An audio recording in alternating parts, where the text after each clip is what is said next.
"You've earned nothing. You never do." My father said it to my face at his own table on the 4th of July, seconds after he shoved my sister the keys to a brand new car. 15 relatives clapped. My mother beamed like she'd won something. I didn't argue. I set down my fork and waited, because I'd seen what was coming up that driveway, and they hadn't.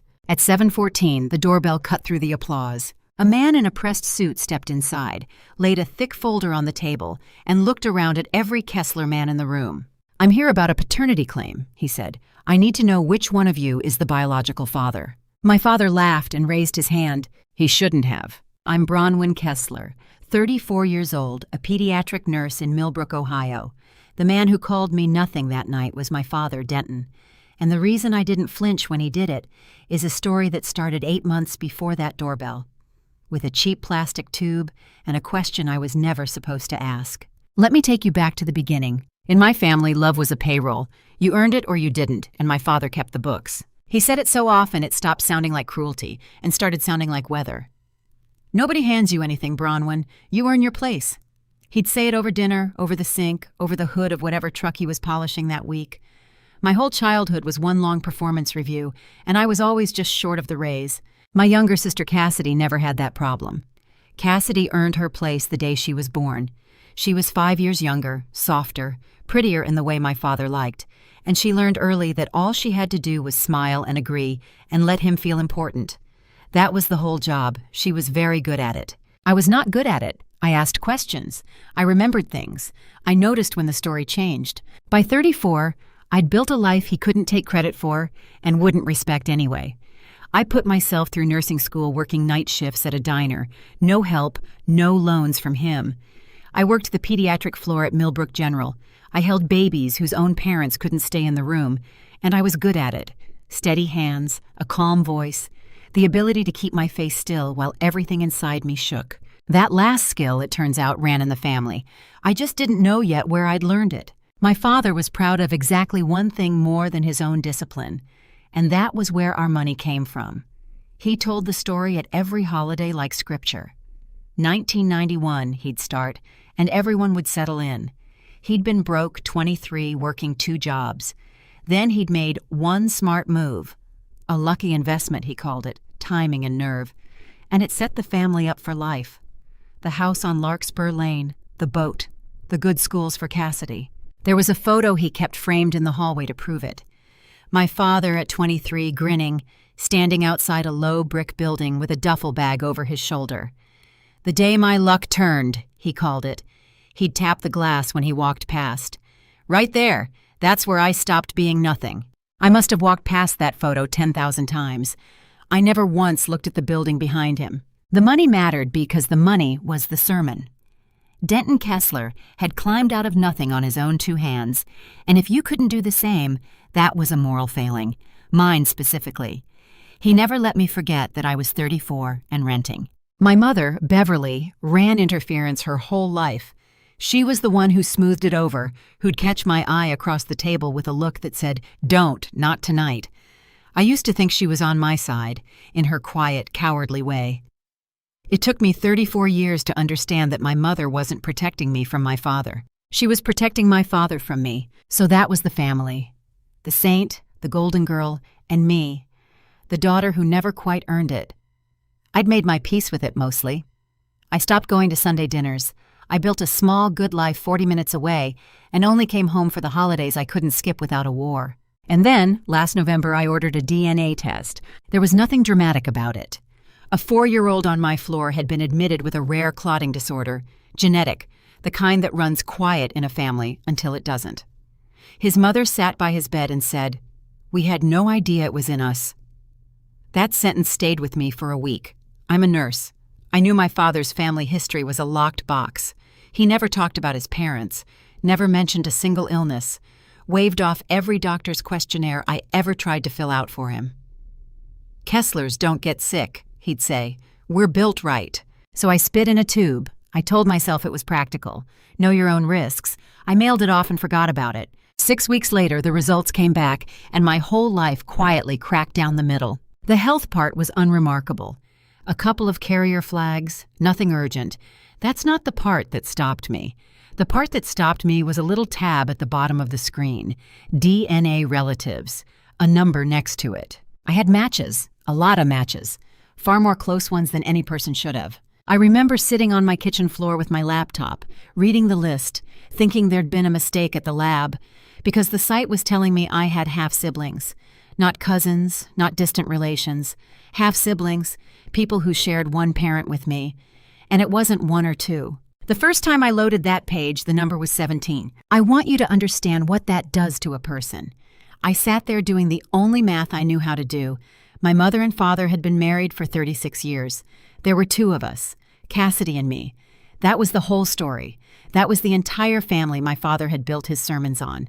17 half-siblings meant one of my parents had a life I'd never heard a whisper of. I closed the laptop. I told myself it was a glitch, a database error, that I'd email the company in the morning and they'd apologize. I actually convinced myself of that for about 9 hours. I slept badly. I got up, made coffee, opened the laptop to write my angry email. The number had gone up to 19 overnight. Before I go any further, if this is already sitting heavy in your chest, take a second to like this video and subscribe. It helps stories like this one reach the people who need them. And tell me in the comments where you're listening from tonight and what time it is where you are. I genuinely love knowing how far these travel. Now let me get back to that kitchen and that number and everything it was about to pull apart. 19. Then by the end of that week, 22. They weren't errors. New profiles kept surfacing, real people with real photos, half of them messaging the site's inbox in a kind of stunned excitement. Hi, I think we might be related? Some of them had been searching for years.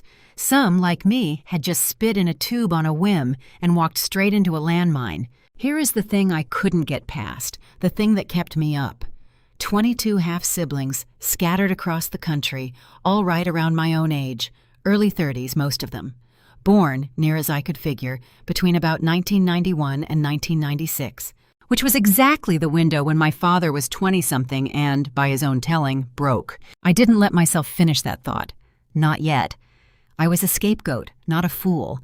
I knew what it would mean to point that thought at my father, in my family, without something solid in my hand. He'd have buried me.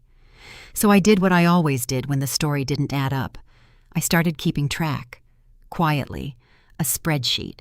Names, ages, hometowns, the little each of them knew. I told exactly no one. Not my mother, not Cassidy, not the man I was seeing. I went to work, I held my small patients, I kept my face still. And every few days I opened that page and watched the number climb. By Christmas, it was 29. I drove home for the holiday that year with a folder of strangers in my bag and my father's voice in my head, telling the story of 1991 to a table full of people who thought they knew him. I watched him tap that photo in the hallway. Right there. That's where I stopped being nothing. For the first time in my life, I stopped and actually looked at the building behind him in the picture. I couldn't read the sign, but I photographed it. And on the long drive back to Millbrook, that blurry brick building sat on the passenger seat of my mind and would not leave. I didn't know it yet, but I just found the thread that would unravel everything my father ever taught me about who earned what. The message that changed everything came in January, on a Tuesday, while I was charting at the nurses' station. It was from a woman named Simone Adler, 35, a NICU nurse in Cleveland, which meant we did the same work 90 miles apart and had never once crossed paths. Her message was 3 lines long. She'd seen me on the relatives list. She'd been quietly building the same spreadsheet I had, and she thought she'd figured out something I hadn't. "We don't share a mother," she wrote.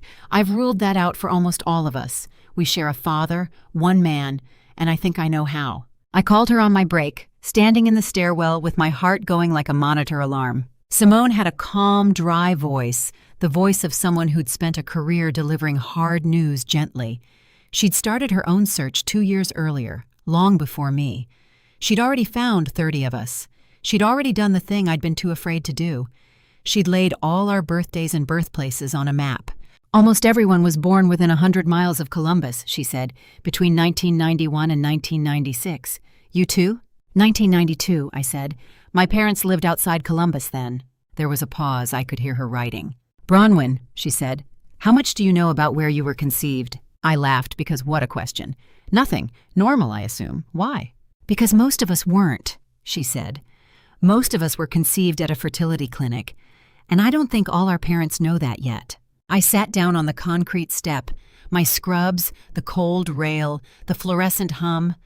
I remember all of it. I remember thinking, not me. My parents were married. My father made 2 babies the ordinary way and never shut up about his own virility. This was somebody else's nightmare. But Simone kept talking, gentle and relentless. Not every sibling came from a clinic, she said. Some came from a man who'd simply been generous with himself in his 20s. That was the part she was still untangling. A single donor at a single clinic could explain a dozen of us. But 30? 30 scattered kids meant something bigger. It meant a clinic that had used one man's samples far past anything he could have agreed to. Whoever he is, she said, he probably has no idea there are this many of us. He might not even remember doing it. I asked the question before I could stop myself. What clinic? We're not sure yet, she said. But 3 of us have paperwork. All 3 say the same name. A place in Columbus called Brightwater. I wrote the word down on the back of my hand like a teenager. Brightwater. It meant nothing to me that night. It would mean everything within the week. I want to be honest with you about where my head was. I still didn't think this was my father. I thought I'd been born the regular way to 2 married people, and that these 30 strangers were my half-siblings through some man I'd never meet. A donor, a stranger, a smudge on a form. I even felt sorry for them, the way you feel sorry for people in a story that isn't yours. That lasted until I looked up Brightwater. I did it that same night at my kitchen table, expecting nothing. The clinic had closed years ago, but it was in the news again. Recent news. There was a lawsuit. Dozens of donor-conceived adults had come forward saying the clinic, under its founder, Dr. Wendell Frayne, had committed what the articles kept calling fertility fraud. He'd used the wrong donors. He'd reused a handful of samples hundreds of times. He'd built a business on lies and buried the paperwork. I read 3 articles. My coffee went cold, and then I got to the 4th, and I stopped breathing. The 4th article had a photo of the Brightwater building. Low, brick. A flat overhang above the door. I'd seen it before. I got up so fast my chair fell over. I didn't drive to my parents' house. It was midnight and 40 minutes away. Instead, I opened my phone and found the picture I'd taken at Christmas, the blurry one, my father grinning at 23 with a duffel bag on his shoulder, the sign behind him I could never read. I laid the 2 images side by side on my little kitchen table, the news photo and my father's lucky day, same overhang, same brick, same door. The building where my father said he stopped being nothing was Brightwater Fertility Center. I didn't call anyone. I sat very still at that little table, the 2 photos glowing side by side, and I let myself understand the thing I'd been running from for 2 months. The sermon I grew up on was a cover story. The proudest day of my father's life, the day he stopped being nothing, was a day he'd walked into a clinic to sell the one thing about himself he'd later swear was sacred. I still had no proof of the rest, not yet, but the man in that photo was about to hand it to me himself, one boast at a time. Knowing the building was not the same as knowing the man, I made myself remember that. A photo outside a clinic proved my father had been there once, 35 years ago. It didn't prove he was the source of 30 strangers. I'm a nurse. I don't confuse a symptom for a diagnosis. So before I let myself believe it, I did the cold thing. I built the case the way you'd build a chart. I sent Simone the 2 photos. She was quiet for a long time. Then she sent me back a single line that made my scalp prickle. "Do a DNA comparison with me and 2 others," she wrote. "If your father is the donor, you'll match us like full first cousins, kids. But you'll also carry his side twice. It'll show." I didn't fully follow the genetics, and it doesn't matter if you don't either. What matters is what came back. Against the other donor-conceived siblings, I matched as their half-sister, same as they matched each other. But the site also flagged something none of them had. It flagged my father's surname in my paternal line as a direct raised-me parent, not a distant donor. Translated out of the science, the man who tucked me in was the same man who'd filled a filing cabinet in Columbus.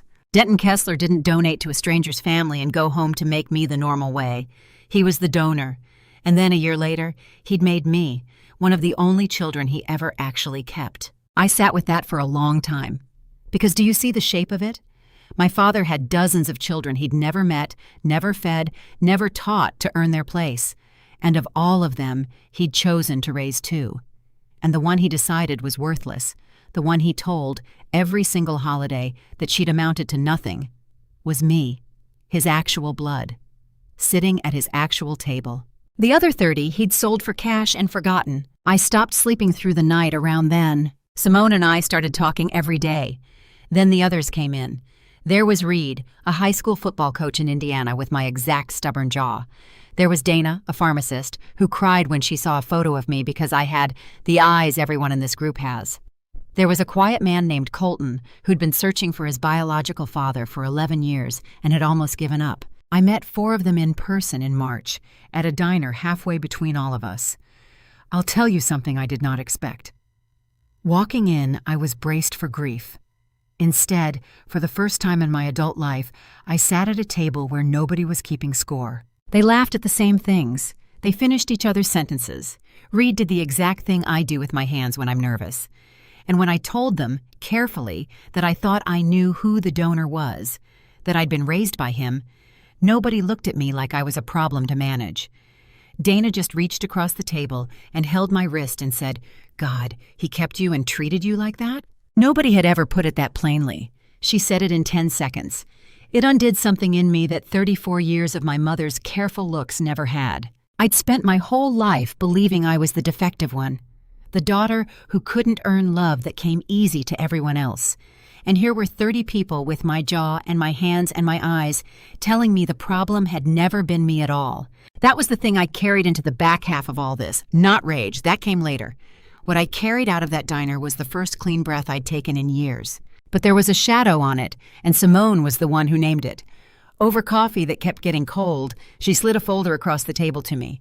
Not evidence, not receipts. A medical letter drafted by 2 physicians in our group. Some of the siblings, she said, were turning up with the same heart condition. A cardiomyopathy, inherited, the kind that runs silent and can drop a healthy adult in their 30s or 40s. 3 of us had already been diagnosed. 2 more had a parent who'd died young of a heart thing no one could explain. "It's coming from the donor's side," Simone said, "from your father. And every one of us needs to be screened, including the children he kept, including you, including your sister." I looked at that letter for a long, long time. A single page, 2 doctors' signatures, a list of names that grew every month. That letter was the moment this stopped being about who was worthy and started being about who was going to live. My father had spent my whole childhood sneering that Kesslers are built right, Kesslers don't get sick, waving off every doctor, refusing every test. He'd used the word health like a weapon my whole life, proof of his superior blood. And the truth was, his blood was carrying something that could kill his own children. 30 of them didn't even know his name to be warned. I put the letter in my bag. I drove home. And somewhere on the highway, I understood that I was no longer just a woman with a strange DNA result. I was one of the only people alive who knew a man needed to be told a truth that could save lives, a man who had never once in my whole life thought I was worth telling anything. The question wasn't whether the truth would come out anymore. The question was whether I'd be in the room when it did. Then, in the last week of March, the heart condition stopped being a line on a page and became a name. Her name was Nadine. She was one of us. 35 years old, a school teacher in Missouri, another of my father's scattered children. She'd been in the group thread for months, quiet mostly, but she posted her twin boys' baseball photos every Saturday like clockwork. She'd found her sister strangers late in life, and she'd written once that we made her feel, for the first time, like she came from somewhere. On a Wednesday, she stood up from her desk between classes and collapsed. She was gone before the ambulance reached the school. The same cardiomyopathy Simone had warned us about. Silent, inherited, the kind that runs quiet in a family until it drops a healthy adult in her 30s or 40s. Nadine had never been told to look. None of us had.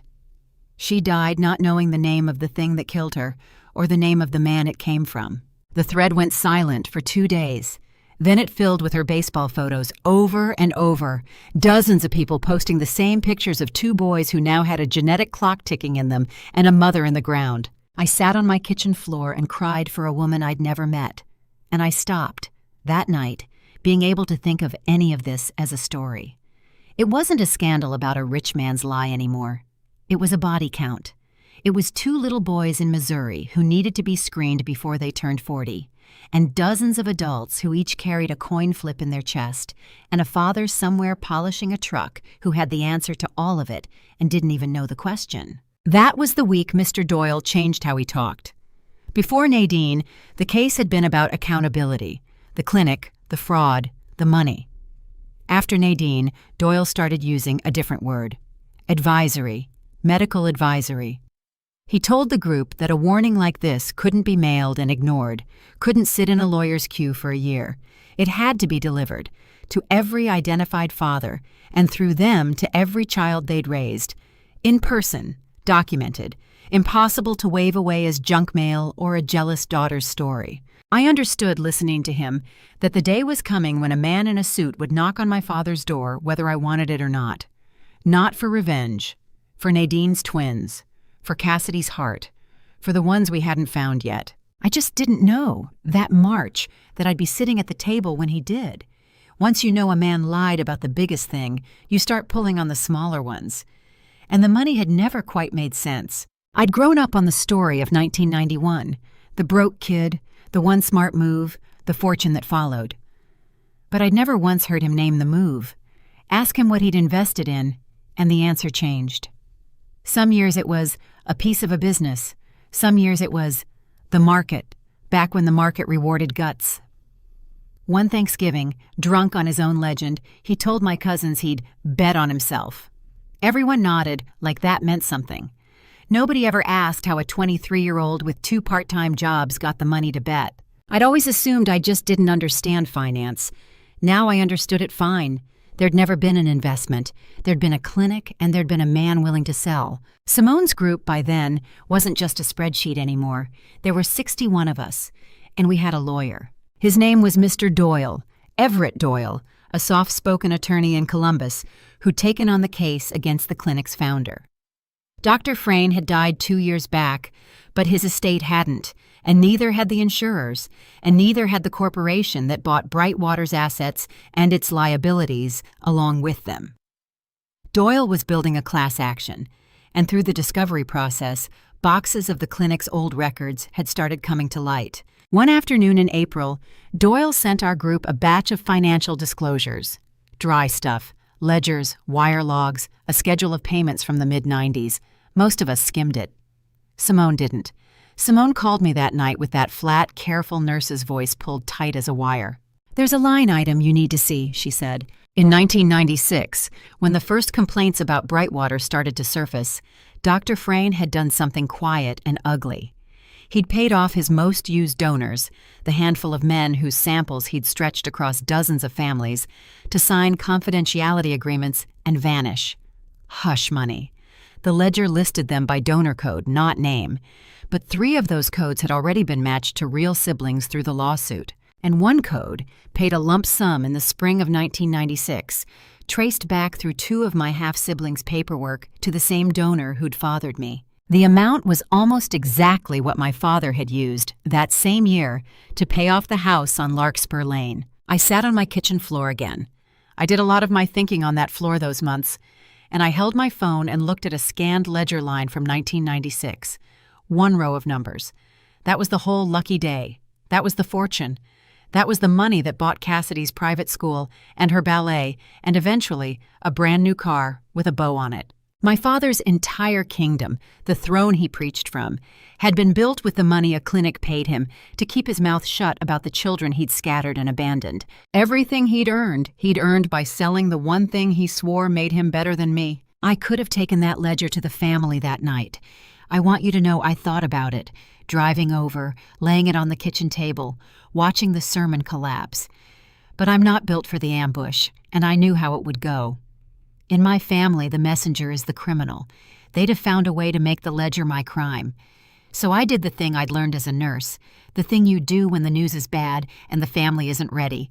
I went to the one person who might already know. I went to my mother. I did it carefully. I picked a quiet afternoon, just the 2 of us, snapping green beans at her counter like it was any Sunday. I kept my voice light.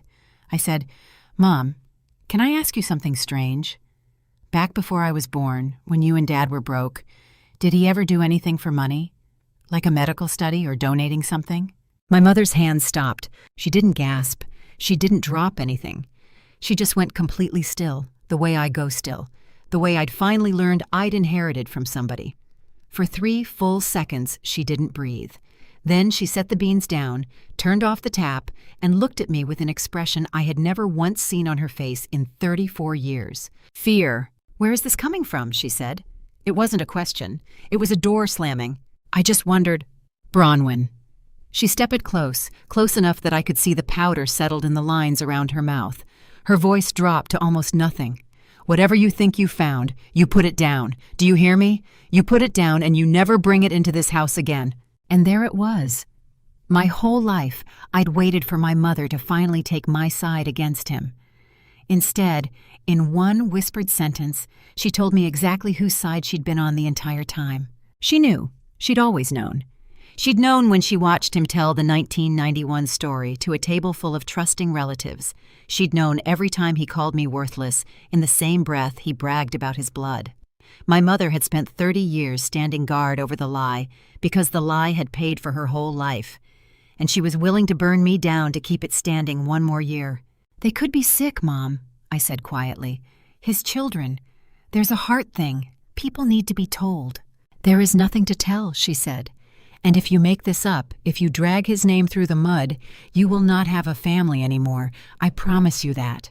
I drove home that night with my hands steady on the wheel and something cold and clear settling into my chest. Here's where I have to stop and ask you, because this is the exact fork I stood at. I now knew 3 things nobody at that table did: what my father really was, where the money really came from, and that his own children were walking around with a heart condition that could kill them unwarned. I could force it into the open and be cast out for it. Or I could stay quiet and let it come on its own whenever it came.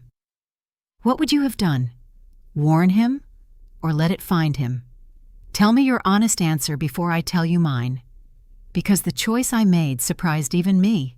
Here's what I chose. I chose not to be him. I could have driven the ledger over, thrown it on the table, and blown his kingdom sky high in front of the relatives. Part of me wanted that so badly it scared me. But I'd watched my father win his whole life by ambushing people, by making a spectacle of someone weaker, and I knew, the way you know your own reflection, that if I detonated the truth to hurt him, I'd have finally become the thing he raised.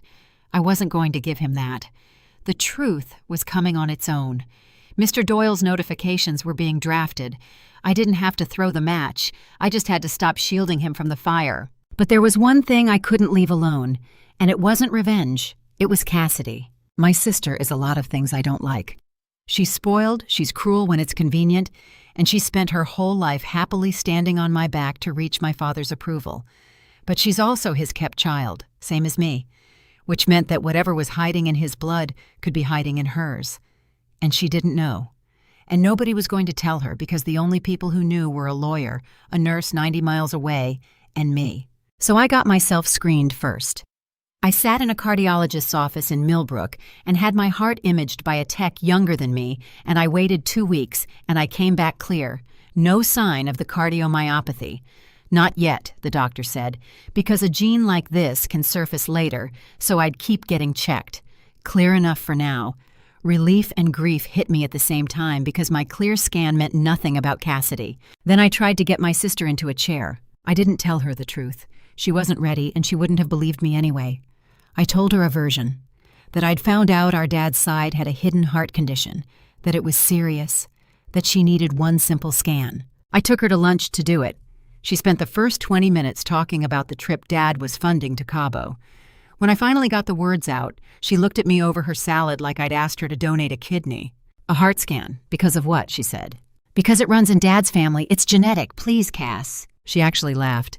"Dad's the healthiest man alive. He's never been sick a day." "That's not the same as—" "You always do this." She set her fork down, and for 1 second she looked exactly like him.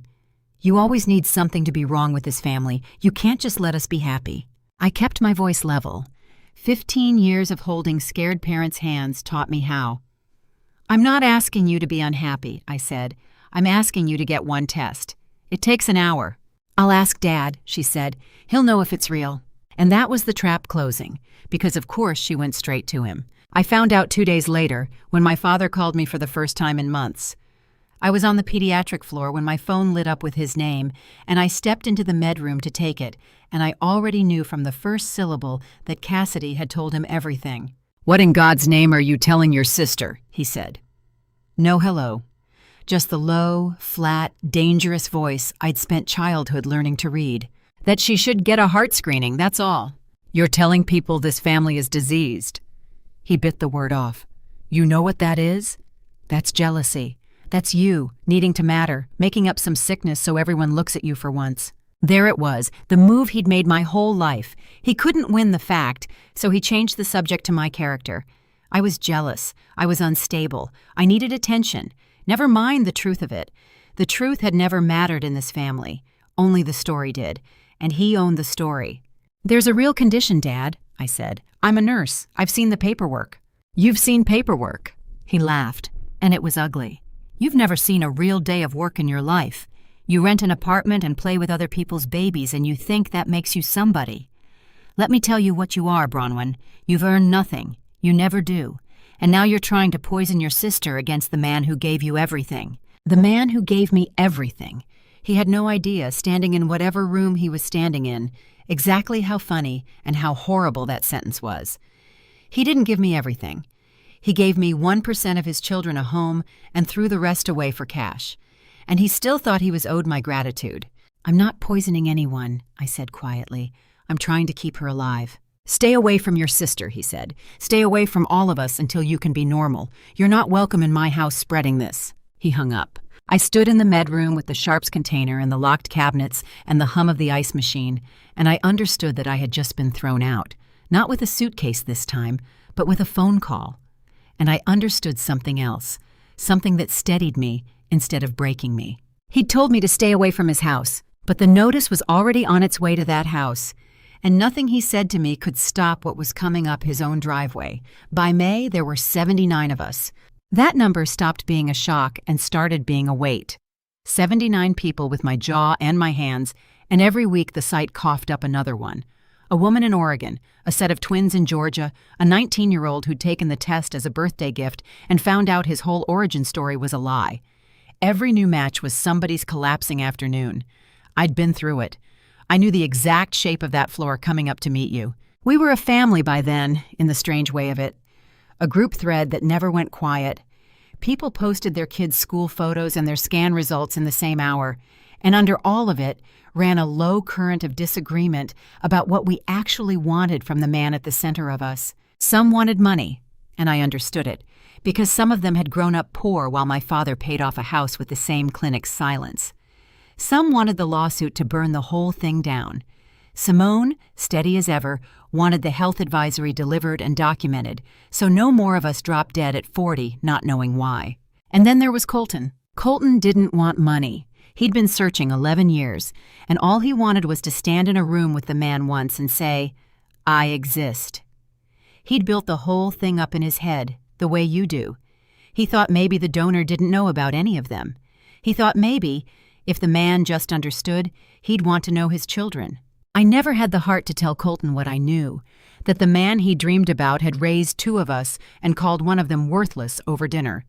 That father wasn't a title this man had ever earned in any room. One night, Colton messaged the group, "If nobody else will, I'll just go knock on his door. I found the town, I found the street." My stomach dropped because I knew the town and I knew the street. It was mine. Simone talked him down. "Not like that," she wrote. "Let Everett do it right. A knock on the door could blow up the case, and it could blow up a family that has no idea yet." She meant mine. She was protecting me and Colton and even Cassidy from a collision none of them was ready for. Colton backed off, but I lay awake after, because I'd felt the future lean in close. Sooner or later, someone was going to walk up that driveway. The only questions left were who and when and whether I'd be standing there when it happened. Somewhere in there, Cassidy finally got the scan. Not because I convinced her, because Simone, of all people, did. I told Simone about my sister, the danger, the wall of denial. And Simone quietly wrote her one message, nurse to stranger, no accusations, just, I'm in a study on an inherited heart condition, and your sister mentioned you might qualify.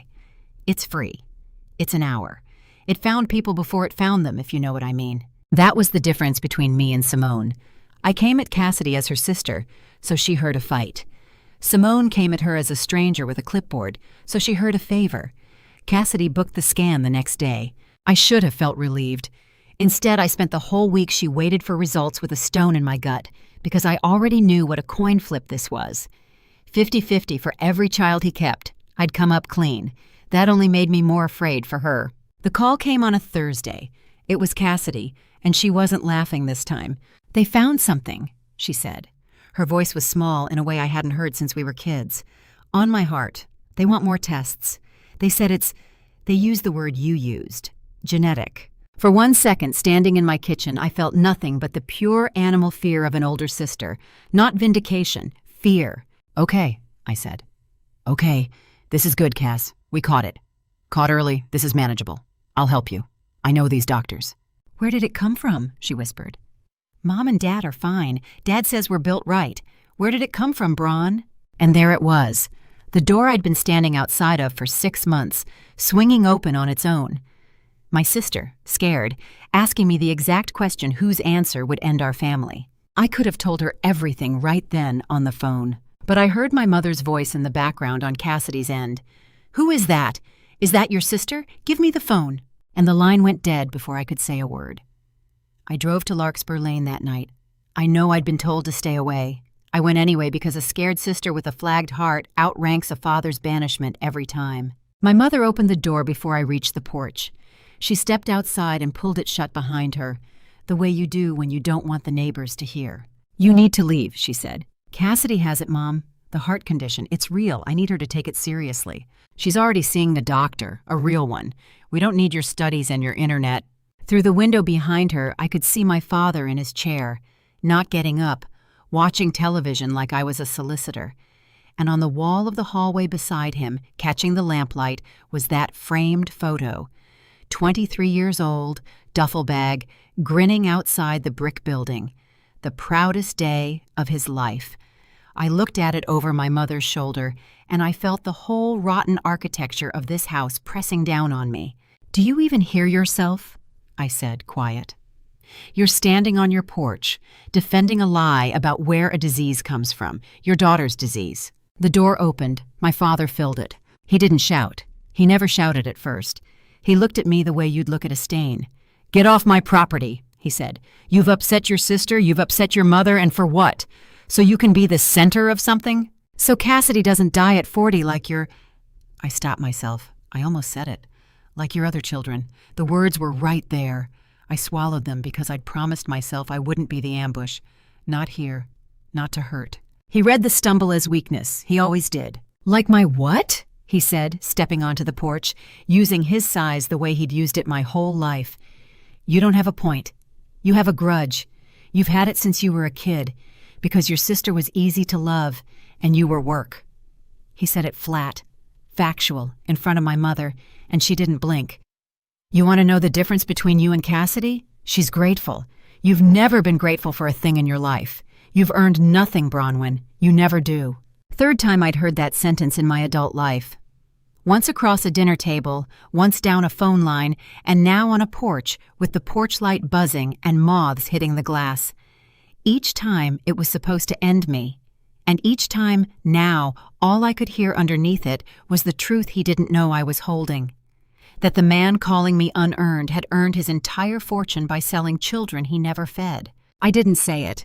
I looked at him, and for the first time in my life I wasn't afraid of him, and I think he felt it, because something flickered behind his eyes. Confusion. He was used to that sentence knocking me down. It didn't, and he didn't understand why. Get her the follow-up cardiology, I said.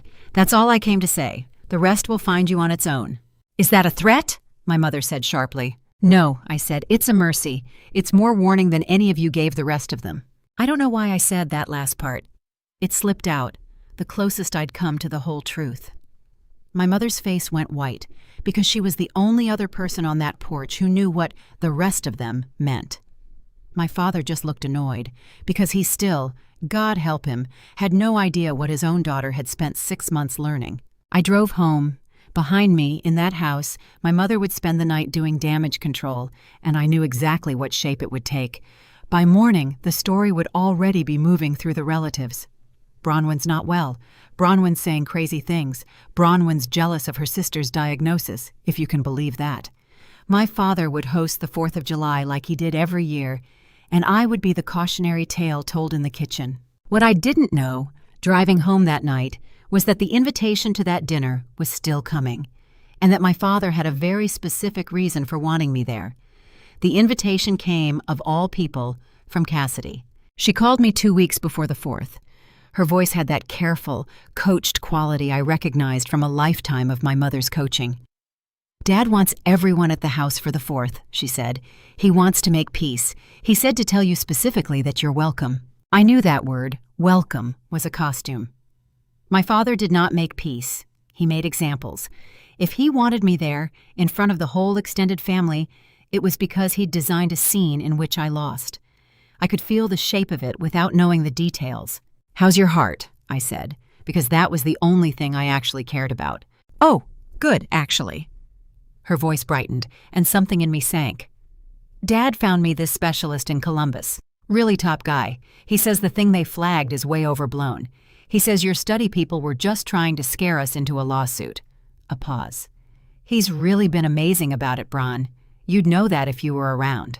And there was the floor coming up to meet me. My father hadn't just refused the truth. He'd swallowed my sister's diagnosis whole and turned it into another chapter of his own legend. He was now the hero who'd saved Cassidy from her hysterical sister and the greedy lawyers. The one real thing I'd done, catching a killer in her blood before it caught her, he'd stolen the credit for and inverted the meaning of. And Cassidy, scared and 11 years younger and desperate to be told everything was fine, believed him. Of course she did. He was very good, and being told you're fine is the easiest thing in the world to believe. I sat in the dark of my apartment after that call and felt more alone than I had in the whole ordeal. It wasn't going to work. That was the truth I let myself feel. The man was untouchable. He had the money, the loyalty, the story, and now even the diagnosis bent to his glory. 79 of us, a lawsuit, a heart condition, a ledger, and he was going to skate past all of it and die a legend. And I was going to spend the rest of my life as the daughter who wasn't well. I actually reached for the walkaway. I'll be honest about that. I thought, cut them all off, keep Simone and Colton and the real ones, and never look back. Peace, if you can pay the price of never being believed. I had my finger over that door, and then Mr. Doyle called. It was a Tuesday evening, and his voice was the same soft, careful voice as always, but there was something underneath it. "I wanted you to hear this from me first," he said. "The health advisory changed our timeline. We can't sit on a condition that's already taken people. The court cleared us to formally notify the identified biological fathers, in person, with the medical advisory attached. Your father is on that list. Service is scheduled for this week." I stood very still in my kitchen. "This week," I repeated. "He's most reliably at his home address over the holiday," Doyle said. "Our process is set for then. Bronwyn, I'm not telling you to be there. I'm telling you so you're not blindsided. You've carried this alone long enough.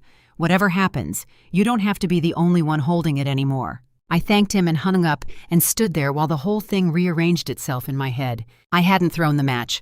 I'd promised myself I wouldn't, and I hadn't. The truth was coming up that driveway on its own legal legs. On the one day of the year my father would be at the head of a full table, performing his legend for 15 relatives. I didn't arrange it, but I could be in the room. Not to detonate it, to stop hiding from it, to be next to Cassidy when her whole world came apart, because someone with a steady hand should be, and God knew it wouldn't be our parents. To finally set down a truth I'd carried alone for 8 months and let it stand up on its own. So when my sister asked if I was coming to the 4th, I said yes. I bought a pie. I put on a blue dress. I drove the 40 minutes to Larkspur Lane with my hands steady on the wheel, and I walked into my father's house knowing exactly what time a man in a suit was due at the door, and knowing I was the only person under that roof who did. The new car was already in the driveway when I got there. It sat at the top of the drive with a fat red bow stuck to the hood, gleaming, angled so you'd see it the second you pulled in. My father never did a kindness quietly. If he was giving Cassidy a car, the whole street would know the shape of his generosity before dinner was served. I parked on the road behind my cousin's minivan and carried my pie up the drive past that bow. Through the front windows, I could see the house was already full. Flags in the planters, relatives with red plastic cups, my father moving through them like a man working a room he owned, which he did. He'd bought it in 1996 with money I now understood down to the last digit. My mother met me at the door. She looked at the pie like it might be a weapon. "You're here," she said. "I'm here." "Then behave," she said low, and stepped aside to let me in. I want to describe what it's like to walk into a room that's been told a story about you before you arrive. 15 faces turned, and 15 faces did the small adjustment, the tightening, the pity, the here she is. My Aunt Diane gave me a hug that was mostly patting. My Uncle Hal, my father's brother, didn't get up. Somebody's teenager whispered something and got shushed. I'd been preloaded into all of them as the sad, jealous daughter who'd scared her sister with made-up diseases, and they'd accepted the file without opening it. I said hello to everyone. I put my pie on the dessert table. I found Cassidy in the kitchen, and she hugged me, quick and nervous, and I felt her collarbone against mine, and thought, without wanting to, about the muscle behind it and what was hiding in it. "You look good," I told her, and meant it and was afraid of it. "Dad's in such a good mood," she said, like a warning and a prayer at once. He was. He was holding court by the mantel, telling the 1991 story to a nephew who hadn't heard it enough times to be numb to it. I stood in the kitchen doorway and watched my father tell a room full of people who loved him that he'd built everything from nothing, on his own, through grit. And I watched them nod, and I felt the clock in my chest. It was 6:15. The framed photo was still in the hallway. I walked past it to use the bathroom, and I stopped, the way I always stop now. 23, grinning, duffel bag, the brick building behind him. Except now I could read the whole thing, even the parts the photo didn't show. I knew the name of that building. I knew what he'd sold inside it. I knew that the smile on his young face was the smile of a broke kid who'd just found out he could turn the one thing he'd later call sacred into cash, and would spend the rest of his life pretending the cash came from character. For a second I stood alone in that hallway with the sounds of the party behind me, and I looked at my father at 23, and I didn't hate him. That surprised me. I mostly felt the enormous, exhausting sadness of it, that a man could be handed 100 chances to love the children he made and choose, every time, the story over the child. Then Cassidy called me for dinner, and I went and took my seat. They'd put me at the far end, of course, down by the kids, across from Uncle Hal. My father sat at the head, my mother at his right, Cassidy at his left in the place of honor. The table was long and loud and lit gold by the low July sun coming through the windows. Somebody said grace. My father added his own line at the end, the way he always did. "And thank you for this family, built the right way." And half the table murmured amen, and I looked at my plate and kept my face still. The food went around. The talk was loud and easy, cornbread and fireworks and someone's boat. Twice I caught my mother watching me down the length of the table, checking, the way you watch a pan you think might boil over. She had no idea the heat wasn't coming from me. It was coming up the road, in a sedan, in a suit, with a folder on the passenger seat. I knew it and she didn't, and for once in my life I had the steadier hand. At 6:50 my father tapped his glass with his ring, and the table went quiet, and he stood up. "Before dessert," he said, smiling, "I've got a little presentation to make." And I knew, the way you know the drop of a roller coaster before you feel it, that this was the scene he'd invited me here to sit in. Whatever was about to happen, I'd been brought 40 minutes across the county to be its audience. I set my fork down before he even started. I just didn't set it down for the reason he thought. My father held up the car keys so the whole table could see them catch the light. "Most of you saw what's parked in the driveway," he said, and there was a ripple of laughter, because of course they had. He'd made sure of it. "Now I believe in rewarding the people who do things right, who work, who don't embarrass this family." He let that sit. A couple of relatives glanced down the table at me, quick, then away. My Cassidy just got some scary health news, and she handled it like a Kessler. No drama, no hysterics. She trusted her family, and she got the best care in the state. He put his hand on her shoulder. So this is for the daughter who does it right. He tossed the keys, not handed, tossed, an underhand lob down the table so everyone could watch them arc, and Cassidy caught them against her chest and squealed, and the table erupted, 15 people clapping. My Uncle Hal put 2 fingers in his mouth and whistled. My mother beamed like she'd won something. I sat very still, and I understood the full architecture of it now. The health news he'd twisted into her heroism, the care he'd taken credit for, and the keys to a car bought with the exact money a clinic had paid him to bury 79 children, handed to the one child he'd kept and spoiled as a trophy in front of the one child he'd kept and despised. He'd built the whole tableau to say one thing, and he wasn't done saying it. He turned to me. "Bronwyn," he said, and the table hushed to hear it. "I'm not going to pretend. You've had a hard year. You've said some ugly things about this family, about your own sister's health, and I think everybody here knows it came from a bad place." He shook his head, slow, sorrowful, performing patience for his audience. "I keep waiting for you to earn your place at this table like she has, and I keep waiting. You've earned nothing, Bronwyn. You never do." There it was, the 4th time. But this time he said it to 15 witnesses at the head of his own table, with the July sun on his face and his hand still warm from his favorite daughter's shoulder, and the table, my blood, my aunts and uncles and cousins, clapped for it. Some of them actually clapped, for a man telling his daughter she was worth nothing. And Cassidy, clutching her new keys, laughed and said, "Maybe next year, Bron," and the table laughed with her. I'm going to be honest with you about that exact second because it's the lowest I got in the whole thing. Sitting there, blue dress, hands in my lap, my own sister mocking me with a car in her fist, and my whole family clapping. Every certainty I'd built over 8 months wobbled. I thought, what am I doing here? I thought, nobody at this table will ever believe me about anything. Not the money, not the clinic, not the 79, not even the thing in Cassidy's heart that could stop it beating. I thought, I should have walked away and kept the good ones and let these people have their story. For one long second, I felt like the child on this floor again, small and unearned, and I almost believed him. Almost. Because underneath the clapping, I could hear something my father couldn't. I could hear a clock. I didn't argue. I didn't cry. I picked up my water glass with a steady hand, and I looked at the man at the head of the table, and I let the applause wash over both of us. And I waited. Because I'd promised myself I wouldn't throw the match, and I didn't have to.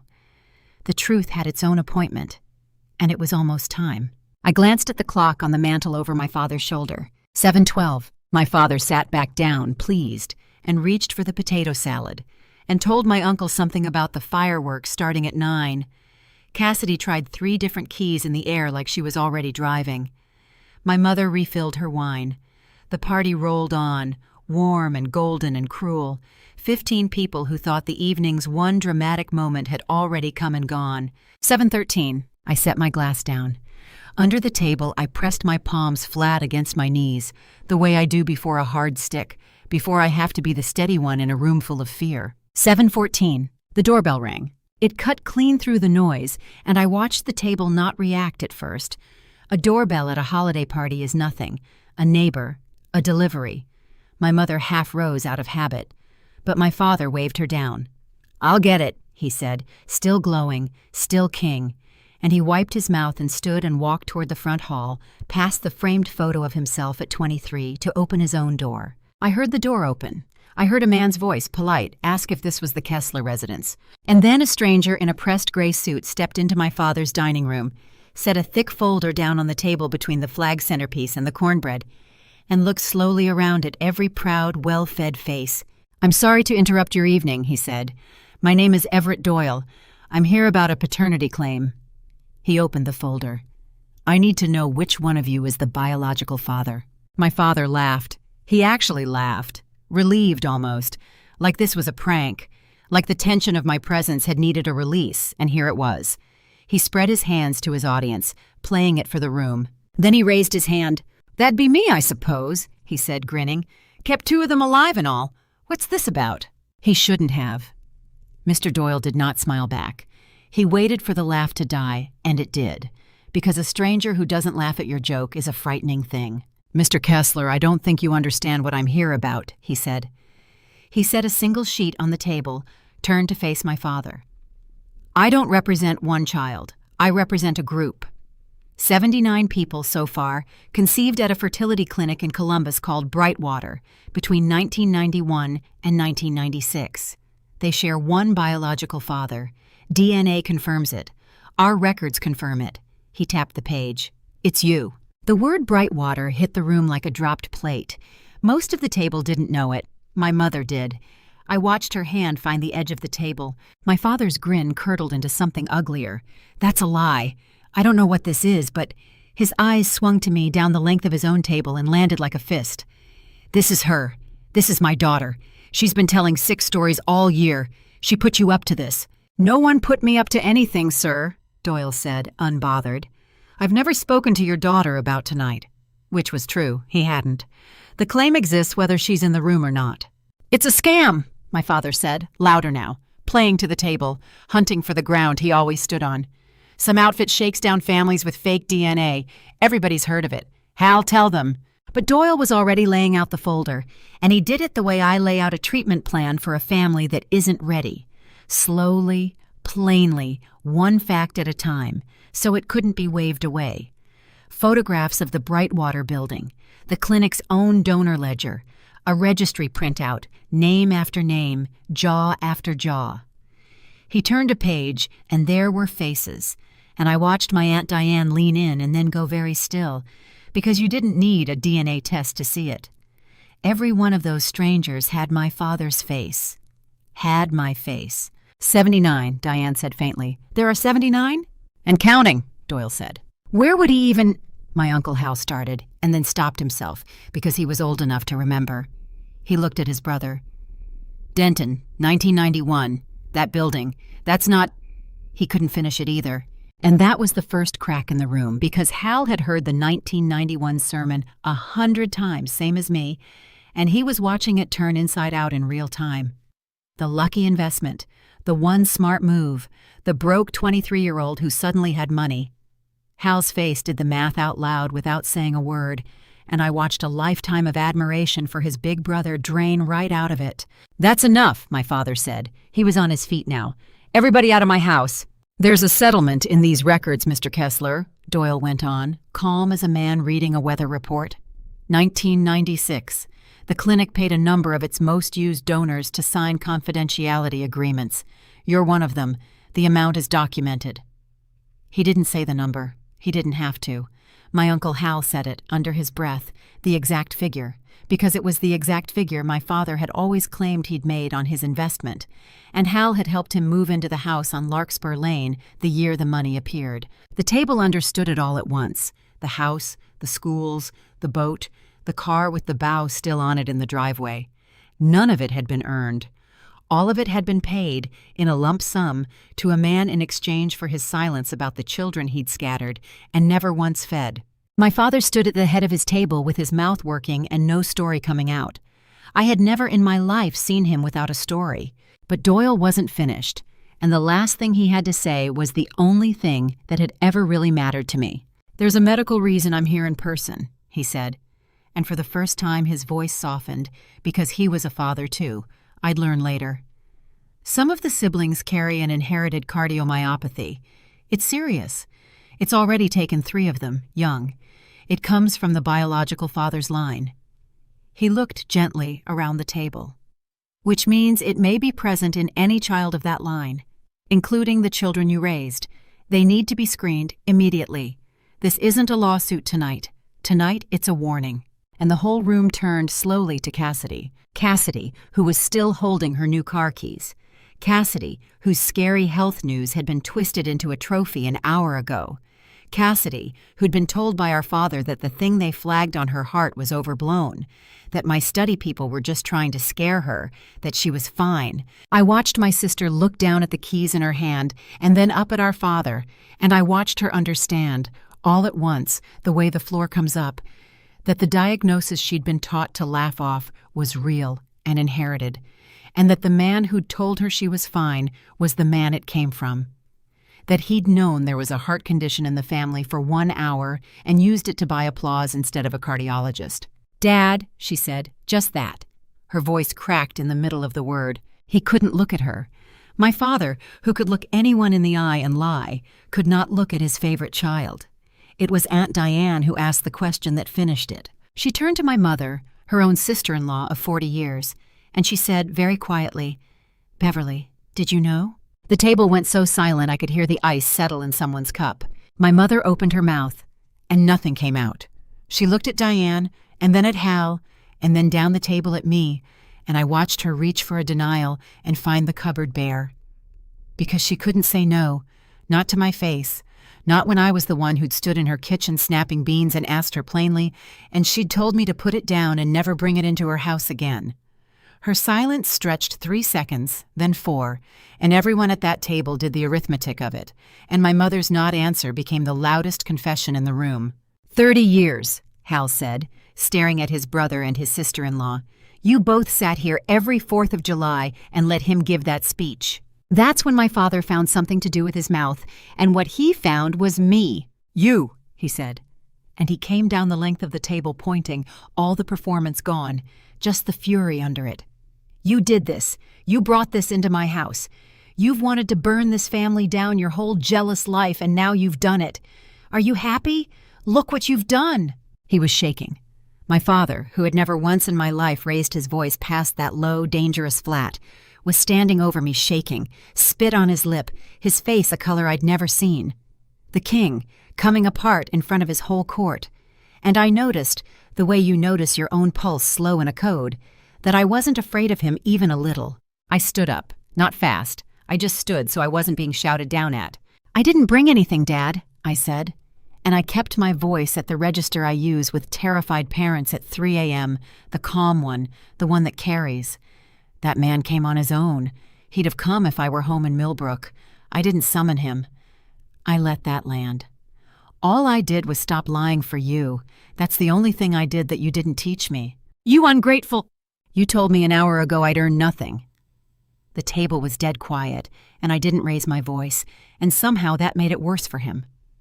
You've said it my whole life, and you were half right. Somebody at this table earned their money the ugly way. The house, the schools, the car with the bow on it. Somebody sold the one thing he swore made him better than me, and then spent 35 years preaching to the rest of us about earning our place. I looked at him. It wasn't me, Dad. It was never me. He swung his arm and knocked his own wine glass off the table. It shattered on the floor by the flag centerpiece, red across the boards, and a couple of the relatives flinched back, and nobody moved to clean it up. He was breathing like he'd run a mile.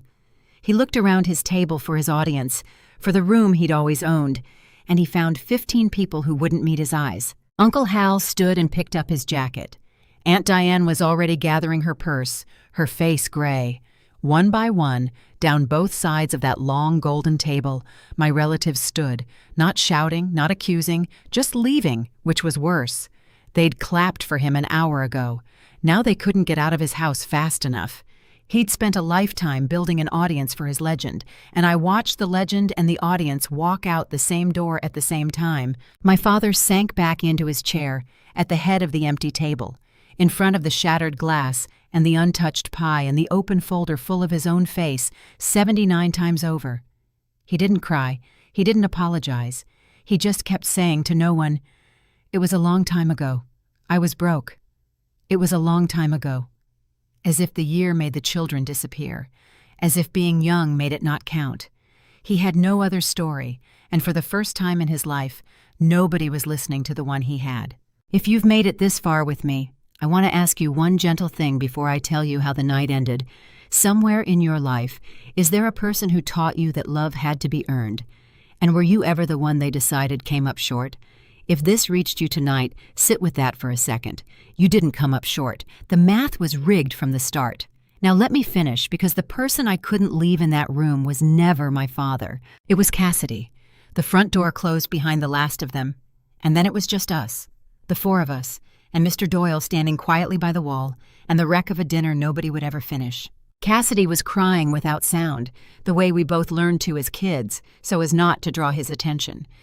She was looking at the folder on the table, at all those faces that were versions of ours. Then she looked at the keys in her own hand, the trophy, an hour old, shining. And she set them down on the table. Just set them down, next to the spilled wine, and pushed them an inch away from herself like they'd gotten hot.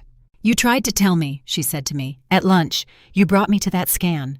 Her voice broke apart. "I called you jealous. I said maybe next year, Bron, in front of everybody." "I know," I said. "My heart," she said. "It's the real thing, isn't it?" And he knew. For an hour he knew, and he gave me a car. I came around the table and I put my arms around my sister, and for the first time in either of our adult lives, she let me, and she shook, and I held her the way I hold the scared ones on my floor. "We caught it early," I told her into her hair. "Early is everything. I've got you. I know exactly who to call. I've got you." Over her shoulder, my father spoke. "You want to know why?" he said. He wasn't looking at either of us. He was looking at the framed photo down the hall, the 23-year-old and the duffel bag. My father told me I was nothing, every day of my life. Nothing, nothing. You'll always be nothing. His voice cracked, and for 1 second, I'll be honest, I felt the pull of it. The little boy under the tyrant, the wound that made the man.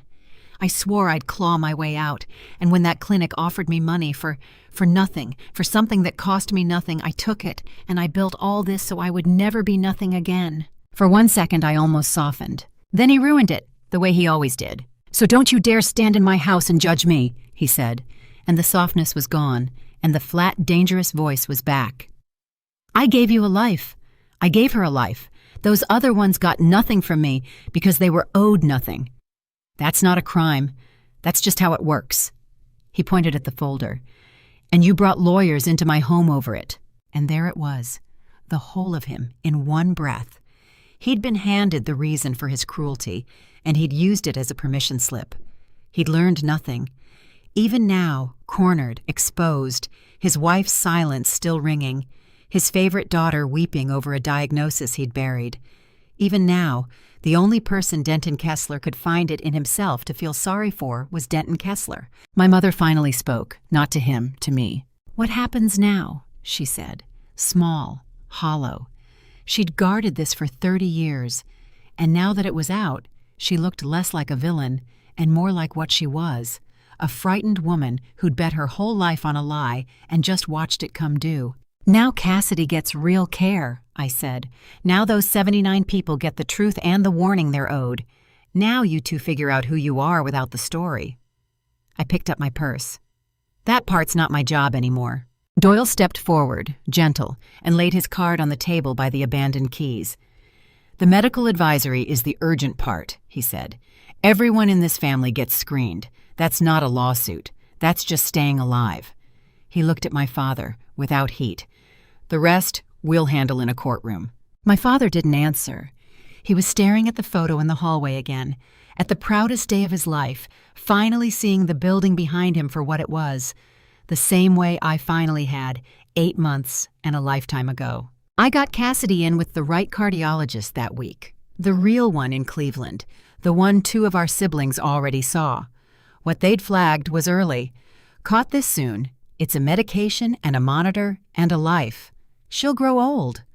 She wouldn't have known to look if a stranger's spreadsheet and a lawsuit hadn't dragged it into the light, and she knows that now, and she says it out loud, which is more than our parents ever managed. Simone drove down and sat with her through the first appointment. My sister, who'd spent her whole life being the Kessler who did it right, sat in a waiting room and let a NICU nurse from Cleveland she'd never met hold her hand. Afterward, Cassidy said, "She's more like a sister than," and then stopped, because the sentence finished itself. The siblings took Cassidy in without a second thought. That's the thing about that group. Nobody there keeps score. There are 83 of us now. Every month another one wakes up to the truth, and the rest of us are already standing there to catch them. Colton never did get his knock on the door. He decided in the end he didn't want it. "I spent 11 years wanting a father," he told me. "Turns out I wanted a family. I got 82 of them instead." He and Reed coach youth football 2 states apart and text each other's team's scores every Friday night. That's a brotherhood my father could never have given anyone. He didn't know how.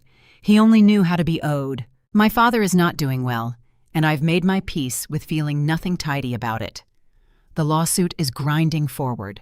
Most of the money that bought the house and the boat and the bow-topped car will go to the people he sold to buy them, which is a kind of justice even a courtroom couldn't design better. The town knows. There's no version of the 1991 story left to tell. A man who built his whole self on a legend doesn't survive the legend dying, and I don't think he's tried to build anything true in its place. He still says it was a long time ago. He still thinks that's an argument. My mother moved in with Aunt Diane for a while. When she called me weeks later, it wasn't to apologize. She's not built for that either. But she asked quietly how Cassidy's heart was. She'd never once asked me a real question about my life before. It was small. It was 30 years too late. But I told her the truth, because I'm not the one who lies in this family. And then I hung up, and I didn't feel like I owed her anything more. And that was new, too. As for me, I kept the good ones. That's the whole prize in the end. I go to Cleveland now for the holidays I used to dread. There's a long table there, too, Simone's dining room, loud and gold in the evening light. 83 people with my jaw in my hands, and not one of them keeps a ledger of who's earned their seat. Nobody at that table has ever once told me I was nothing. They wouldn't know how. It was never a real thing to say. I just had to walk 700 miles and take a DNA test to find that out.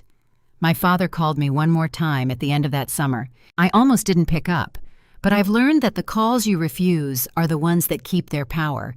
So I answered, standing in my kitchen, on the same floor where I'd sat 8 months earlier, reading a list of strangers who shared my face. He didn't say hello. He never did. "You need to call off the lawyers," he said. "This is going to take everything. The house. All of it. You can stop it. Tell them you made a mistake." For a second, I heard the old pull in it, the reflex to fix, to soothe, to earn my place by making his problem go away. I'd spent 34 years answering that exact tone. My hand actually tightened on the phone. Then I let it go. "I can't stop it, Dad," I said, "and I wouldn't. That money isn't yours. It never was. It belongs to the people you sold to make it." "They're strangers," he said. "You're my daughter." "I was your daughter every one of those holidays, too," I said. "You called me nothing at every single one. You don't get to remember I'm your daughter only when you need something from me." I kept my voice even, that 3 a.m. calm. "I'm not angry anymore. That's the part you won't understand. I just don't owe you the lie. None of us do. Get screened, Dad. That's the only thing I'll ever ask you for. The heart thing is real, and it doesn't care how the money came." He was quiet, and then, because he was who he was, he said the thing he'd been saying my whole life, one last time, softer, almost to himself. "You've earned nothing, Bronwyn. You never do." And I laughed, not cruel, just free, because it had finally, completely lost its teeth. "You're right," I said. "By your math, I've earned nothing. I never will. I'm okay with your math now, Dad. It was always broken." And I said goodbye, and I hung up, and I stood in my kitchen and waited to feel wrecked. I didn't.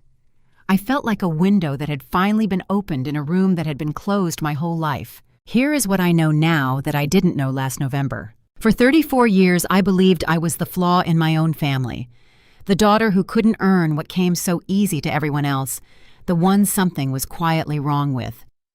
I built my whole life bracing against that verdict, and the truth, when it finally walked up the driveway in a gray suit, was so much simpler and so much crueler than "you're not enough." I was never the one who hadn't earned my place. I was one of the only children that man ever kept, his actual blood, sitting at his actual table. And he looked at me and chose the story over the child every single time because I was the one who might see him clearly. The scorekeeping was never about my worth. It was about his fear. In that house, blood was never the unit of love. Control was. And you can't earn your way to the top of a ledger that was cooked before you were born. So I stopped trying to balance it. I set the fork down for good. The car with the bow got sold with everything else. The framed photo of my father at 23 came down off the hallway wall, and I don't know where it went, and I've decided that's exactly the right amount of caring to give it. Somewhere in Cleveland, there's a table full of people who look like me, and none of them has ever handed me a bill for my seat. I set my fork down that 4th of July because I already knew what was coming. What I didn't know, what took me 83 siblings and one stranger at the door to finally learn, was that the person my father called nothing had been all along the only one at that table brave enough to be something true. And that, it turns out, is the one thing in this family nobody had to earn.